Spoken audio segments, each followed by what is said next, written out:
Austin Riley didn't slowly decline. He went from MVP ballots to making Braves fans wonder whether somebody secretly replaced his bat. From 2021 through 2023, he ranked 4th in WAR, 6th in home runs, and 12th in slugging across Major League Baseball. He never finished below 7th in MVP voting, won 2 Silver Sluggers, and made 2 All-Star teams. That resume screamed superstar. Then injuries arrived. Across 2024 and 2025, Riley hit only 35 combined homers, while his OPS plus dropped roughly 25 points. Still, plenty of analysts entered 2026 ranking him among baseball's 5 best third basemen because his underlying tools remained impressive. Unfortunately, nobody told the results. At the time these numbers were captured, Riley was slashing just .207, .288, and .329 with only 0.2 WAR. That is less comeback season, and more baseball buffering at 1%.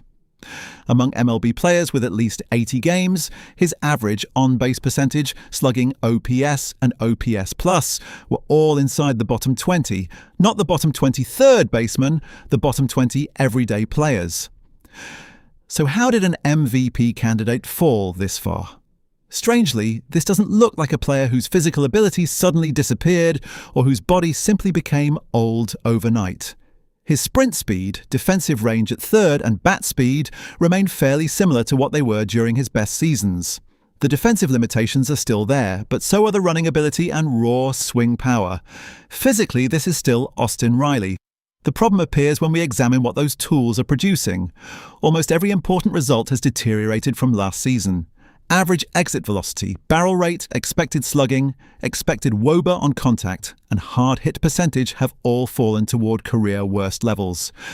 Then comes the loudest warning sign, his strikeout rate. Riley is striking out in roughly 30% of his plate appearances. If you are no longer destroying the baseball, you need to compensate by making more contact. Riley is somehow doing the exact opposite. So what is causing this collapse? The clearest answer is that his approach has become far too obsessed with launching everything. He is producing considerably more fly balls and pop-ups compared with line drives, helping explain why his average exit velocity has fallen. Line drives are normally a hitter's hardest and most valuable contact. Riley is replacing too many of them with harmless balls hanging in the air. Statcast tells the same story. The percentage of swings where Riley gets underneath the baseball has increased dramatically since last season. The difference looks even larger compared with the previous 2 years. This is not random fluctuation. It looks like a significant change in his swing path. He's also missing far more pitches near the top of the strike zone. Pitchers have noticed that weakness and are attacking it repeatedly. Here is the encouraging part. Riley's core physical tools remain intact, meaning it is absolutely possible for him to recover his old form. The worrying part is that a swing habit this deeply established usually cannot be deleted during a season like a bad phone app.